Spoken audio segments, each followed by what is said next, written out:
you back to the UPSA, where the NDC general, that's the national chairman, just addressed what the party calls the true state of the nation address. This is the State of the Nation address as was presented by President Akufo-Addo.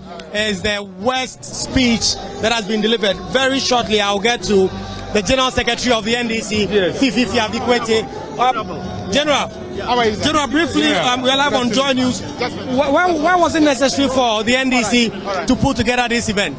Why was it what? Why was it necessary for the NDC to put together this event? The President had a constitutional mandate. He's done that. NDC's job is to let the country know what we believe the truth is.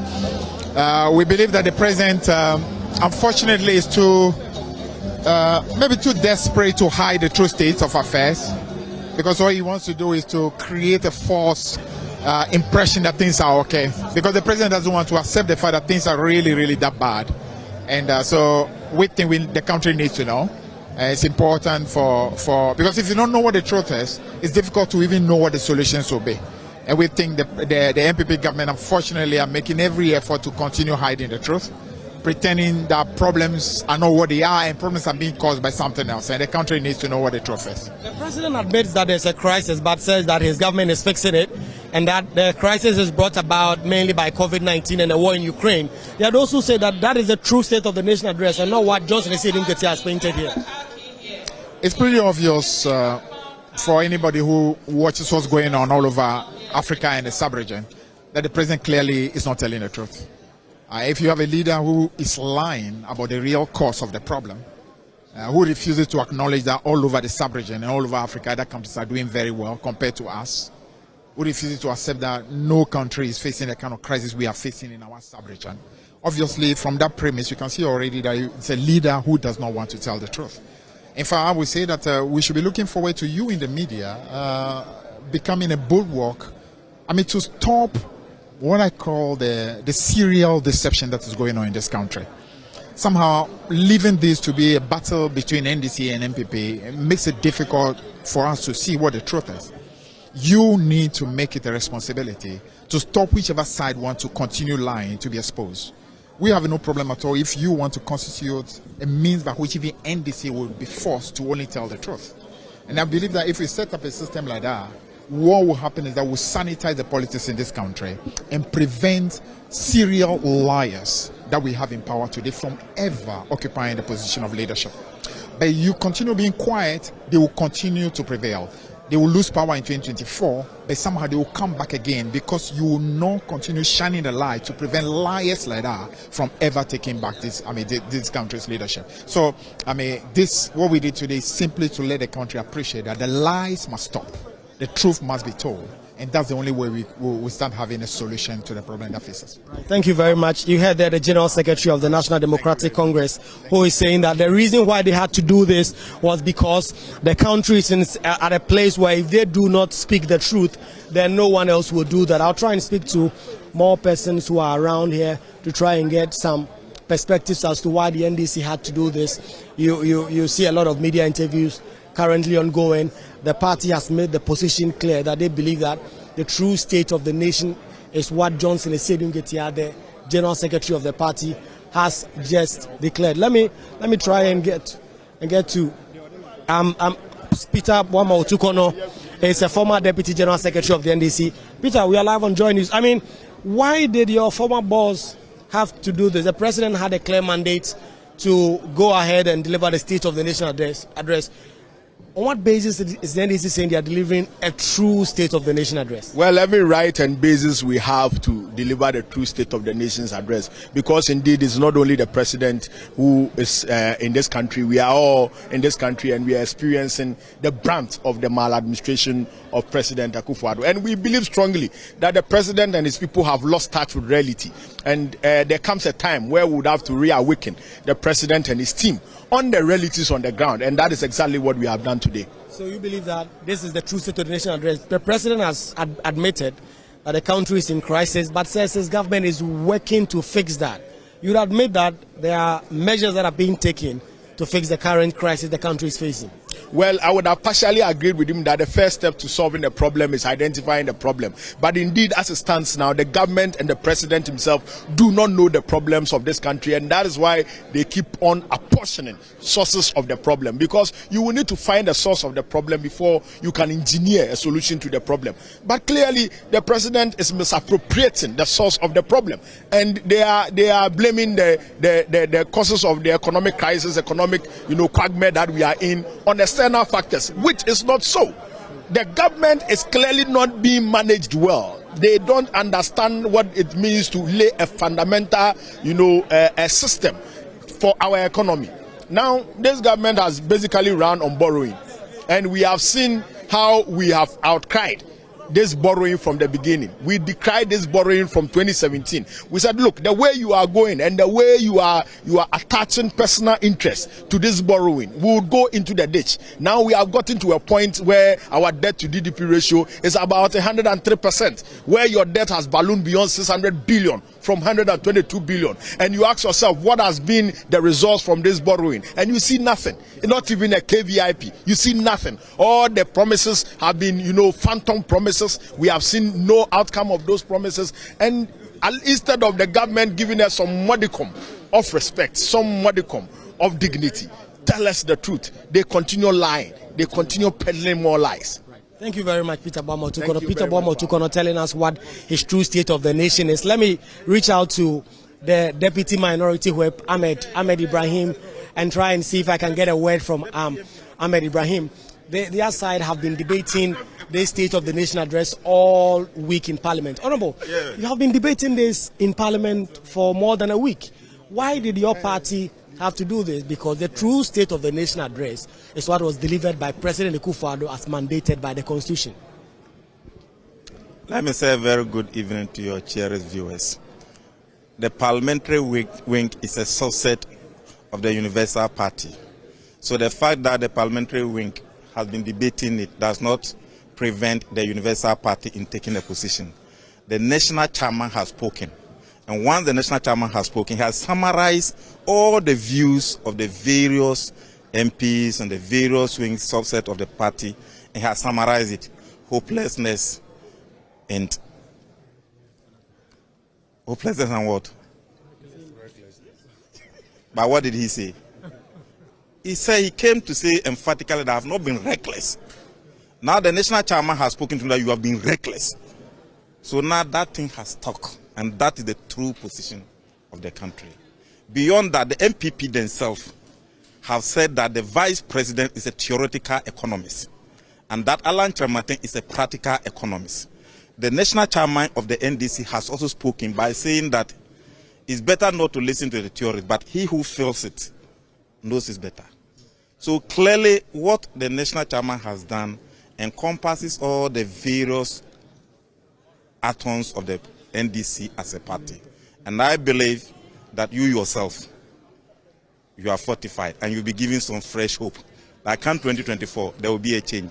And the only thing that can save the country now is that there must be a change, so that there will be a reaction. Then we can start again. Other than that, for what we are seeing, do you have hope? No. If you are hungry and your father comes and says, oh, you are okay. Meanwhile, you yourself, you know you are not okay. Ghanaians know they are not okay. But the president says we are okay. Are we okay? No.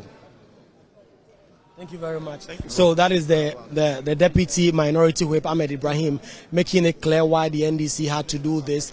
They've said that the reason why Johnson Asiedu Nketia had to put out what they call the true State of the Nation address is to sort of put out the true position of what the Ghanaian, the individual Ghanaian is currently feeling. I'll try and get some more reaction, some more members of parliament just about filing out of this auditorium. And it's been 19 pages. And if I have the address in my hand now of Johnson Asiedu Nketia putting out what he calls the true State of the Nation address. And let me speak briefly to Sami Gyamfi. Well, okay, all right. Sami Gyamfi says he will do so later. So, Blessed, that is the state of affairs here at the UPSA auditorium. Just gone by, Johnson Asiedu Nketia delivering a 19-page address of what he calls the true State of the Nation address to react to the message that was presented by President Akufo-Addo only a few days back to Parliament, 28th of February actually, the president admitted that there was a crisis and that he was working to fix it. And what Johnson Esedin-Ketia has been saying today is that the president clearly is failing or refusing to admit responsibility for the current crisis that the economy is facing, and that the NDC is ready, prepared to take this country out of the economic doldrum and the economic crisis it is currently facing. They are hoping that in 2024 they will be able to win power and, in their own words, to be able to fix the current challenges. It's been a packed house today. The only person who probably wasn't here today is former President John Mahama, who we understand is on the campaign tour of the Ashanti region.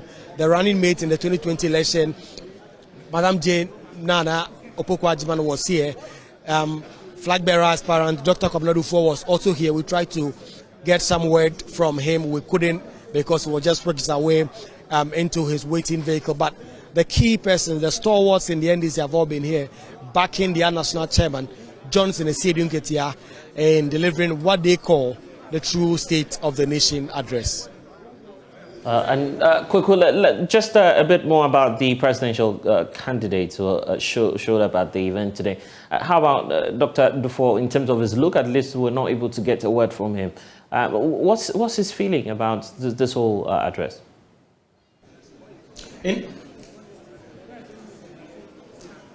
Indeed, he was here. Dr. Kwabena Duffuor was here, and I tried to try and speak with him. At the time, it wasn't possible because of the security presence just around him. They actually took him out of the auditorium. He went to his waiting vehicle and left. But the sense I'm getting from members of his team who are around is that Dr. Kwabena Duffuor is fully backing the NDC on this matter, and that his presence was to signify that. Indeed, he was expecting to present his nomination forms just around this period, but because of this event and other events that the party is holding, that has been moved to Thursday. So he expects, Dr. Kwabena Duffuor expects to submit his nomination forms on Thursday, and he was here to offer his full backing to this event. So far, we know that he is one of the key contenders of former President John Mahama. John Mahama could not be here. He's in the Ashanti region campaigning, but Kwabena Duffuor was here to offer his full support to this event. He says that although we couldn't get a word from him, but the sense we are getting from the members of his team is that they are clearly in support of the NDC in putting out this statement and delivering what they are calling the true State of the Nation address, and that in the future when the party has such similar events, Dr. Kwabena Duffuor is clearly going to back that. Let me try and speak to Elvis Afriye-Ankra, who was also here, to try and see if I can get a word in terms of what his view is on the true State of the Nation address. So, Elvis Afriye-Ankra is a former director of elections of the party. He immediately contested for the general secretary position. Honorable, what are your views on this message that has been delivered by your national chairman? The message is on point.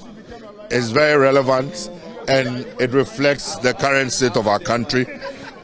This government has failed. This government has pushed this country to the brink. Our debt situation is unsustainable. For the first time in the history of this country, we are not able to pay our debts to the extent that we have to even go into pension funds. The debt to GDP ratio is over 104%. It's never happened before. Inflation, even if you are looking at the official figures, is over 54%. If you look at the quantum of debts, by the time we were leaving office, the debt portfolio was about 120 billion, and we had things to show for it. Today, our debt portfolio is over 600 billion, with nothing to show for it. And if you look at the prices of goods and services, things that affect the ordinary Ghanaians, which the chairman clearly articulated, the prices of kinky, price of roofing sheets, price of cement, just name them, even water, sanitary pads, some have gone up by over 400, 500%. It's clearly unsustainable, and the government and the president is not able to define for us a path of recovery. It's like the country is on autopilot, and this is the time for all Ghanaians to arise and speak and ensure that we get these people out come 2024. Thank you very much, Elvis Afriye-Ankra. So that is the lowdown here, Elvis Afriye-Ankra backing up what his chairman has said. But I was making that point there of Dr. Kwabena Duffuor and his presence here to signify that he's fully supporting the party on this venture to reveal what they call the true State of the Nation address. The national chairman, Johnson Esedin-Ketia, spoke for almost an hour. He spoke 19 pages of his speech, clearly labeling some of the misgivings they have about government and what they think government should be able to do to take the country out of the current economic crisis. And Kweku, I see that some party faithful are also there. How about getting a sense of what they think about the address today?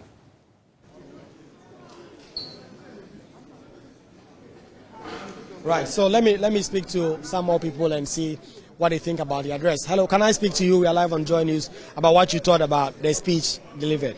Okay, so these group of persons do not want to do that. Let me try and get a few persons on what they believe about the State of the Nation address. Right, so, I mean, what are your own views about the message the national chairman of your party delivered today?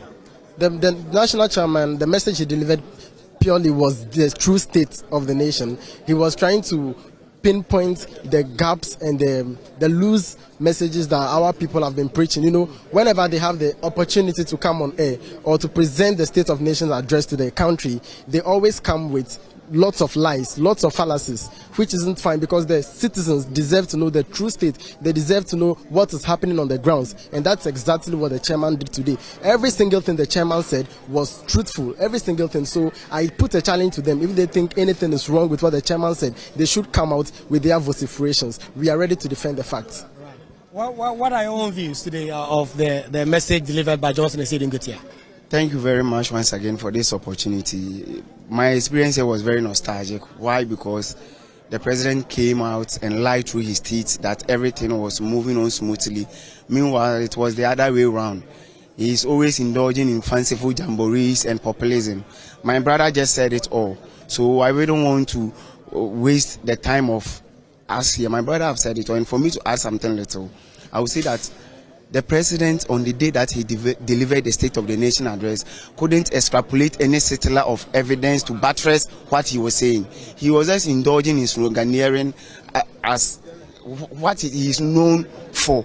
But during this critical time, we don't need such things. We need someone who will be truthful to Ghanaians, someone who will not engage in semantics, someone who will not ride on words to play with the emotions and the minds of Ghanaians. So my brother, Ghana, indeed, we are at crossroads, and at this particular juncture, the only person who can save us from this abyss, from this ineptitude of super incompetence governance, is John Dramani Mahama and the NDC. So come next year, we want to use this opportunity and this channel, because we know your channel is very big and it transcends beyond the boundaries of this country, to really all Ghanaians that they should come back home and indulge in the next election that we are going to have, because this is going to be what, like Mahama said, this is the gospel of the NDC and Mahama, and anyone at home must own him or herself up to be an apostle for this gospel. Thank you very much. What are your own thoughts as well? My own thoughts is this very government should do the necessary things to back up and sack those who is not working very well. You see, if you check the pre-history of the former president, I think there was some issues, but he tried to solve everything. But despite the fact that we should check this our education system is very appalling. How can a student go to school 3 months and come and stay at home 4 months? This is not fair. So the government should see this whole situation and work on. That's what I would say. Thank you. What are your own thoughts? So, per my view, I realize that the government of the day has no integrity, because every day and each day and night they come out to spew lies, deception, and then all that. The State of the Nation address, which was delivered by our president, was not the true state, but rather the one which was delivered by our party chairperson was not the actual state of the country. Thank you. Thank you. Matthew, what are your own thoughts as well? Actually, thank you for the opportunity. I think currently where Ghana is heading towards is a very, very bad state. That as a country, we need to rescue our motherland. And for everyone watching me out there, I'm assuring every Ghanaian that the NDC is the only option for elections 2024. So they should all troop in so that we do this task together to rescue our motherland, Ghana. Thank you very much. Thank you. So these are some thoughts as well. Yeah, what are your own views? Okay, I would like to say a very big thank you for the opportunity. I am here not for politics, but I am talking as a citizen of Ghana. Yeah, I'm talking with the perception that these are realities on ground. I came here purposely to get to know all that is going on, despite the fact that it is a political party that is representing. That is giving me the understanding that, okay, these are the true things that they have brought out. I mean, the realities on the ground that they have brought out for the general public to see that this is how the state of the nation Ghana is at this moment. And absolutely, before I came, I went to buy kenke, and honestly, a bowl of kenke is selling at 4 cedis, and I realized that truly everything they said over here wasn't a lie. Everybody can testify in this nation. So if our folks, our politicians are destroying the country, or the people in government are destroying the country, how about we, the youth? What are we coming to inherit, or what are we coming to do in the near future? So I just want to encourage every Ghanaian to believe in the government of the NDC. I don't have a political party. I'm not affiliated with any political party, but at least I came to witness, and I realized that nothing over here said is false. Everything is true. So I just want everybody to confide in the NDC to push it for 2024 victory. Thank you. Let me wrap up with this gentleman here. What are your own thoughts about the speech that was delivered today by the chairman of the NDC? Oh, the speech that was delivered today was quite interesting. And I think for us as the youth, it focused more on us. You see, we are the future leaders, as they always say. And with what we came to hear and things, considering the current happenings in the country, I think it's in the right direction. It's a nation we are building. And I think collectively, whether standing from a political point of view or not, we should all think about ways to develop the country. But in general, I must say it was an interesting experience today. Yes, thank you. Thank you. So, Blessed Soga, live from the UPS auditorium. The key issues have come up. The NDC have laid out what they think about the true state of the nation address. We've also been hearing from ordinary students, members of TAIN, who have been here to listen to Johnson Esedum Ketia deliver that message. And they say that they cannot wait for our future NDC government to take the country out of the economic crisis we are facing currently. Those are their own views. But the NDC themselves say that they are very much ready to take over the reins of governance in Ghana.